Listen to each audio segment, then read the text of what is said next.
என்னுடைய பேர்டன் எல்லாம் அந்த கத்தோலிக்க கூட்டத்து மேல அதிகமா எனக்கு இருக்கு. அங்கிருந்து வந்ததுனால ஆமென் சொல்லுங்க.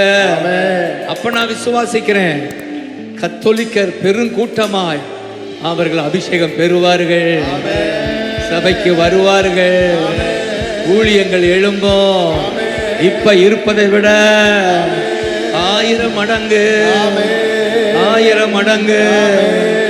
ஏசையா ஏசையா ஏசையா ஏசையா ஏசையா ஏசையா ஏசையா. கடற்கரையின் திரள் கூட்டம் கர்த்தருக்கு சொந்தமாகும். சொல்லுங்க பார்க்கலாம். கடற்கரையின் திரள் கூட்டம் கர்த்தருக்கு சொந்தமாகும்.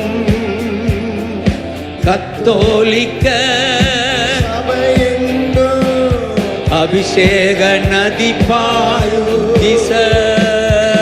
கத்தோலிக்க சபையெங்கும் அபிஷேக நதி பாயும். அல்லேலூயா.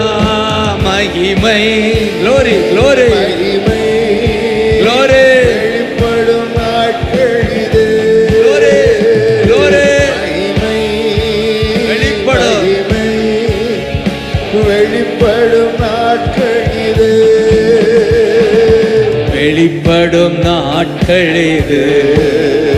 Thank you அப்பா. வெளிப்படும் நாட்கள் இது. உங்களுக்கு ஒரு நல்ல செய்தி சொல்றேன். போன மாதம் ஒரு 20 கேத்தலிக் பிரிஸ்ட் மத்தியில நான் பிரசங்கம் பண்றேன்.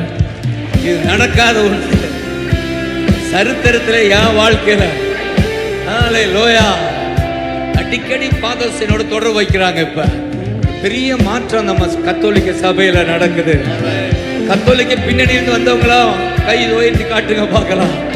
கத்தோலிக்க பின்னணியிலிருந்து வந்தவங்க நிச்சயமா உங்களுடைய உங்கள் சொந்தங்கள் மத்தியில பெரிய ரிவைவல் வரும். நான் விசுவாசிக்கிறேன். கத்தோலிக்கர்கள் மத்தியில ஆல்ரெடி எல்லாம் கடலோரத்தை சேர்ந்தவர் தான். கத்தோலிக்க சபையில அவங்க அப்பா அம்மா எல்லாம் தீவிரமா இருந்தவங்க தான். கர்த்தர் ஊழியக்காரரா மாத்திட்டார். ஊழியக்காரரா மாத்திட்டார். டாக்டரா படித்த தம்பி எம்டி படிச்சுட்டு கிளினிக்ல இருக்க வேண்டியவர் இப்ப கிளினிக்கை விட்டுட்டு நம்ம எல்லாம் கிளீன் பண்ண வந்திருக்கிறான். அடிக்கடி ஜோக்கா சொல்லுவேன், நம்ம கிளீன் பண்ண வந்திருக்கான்.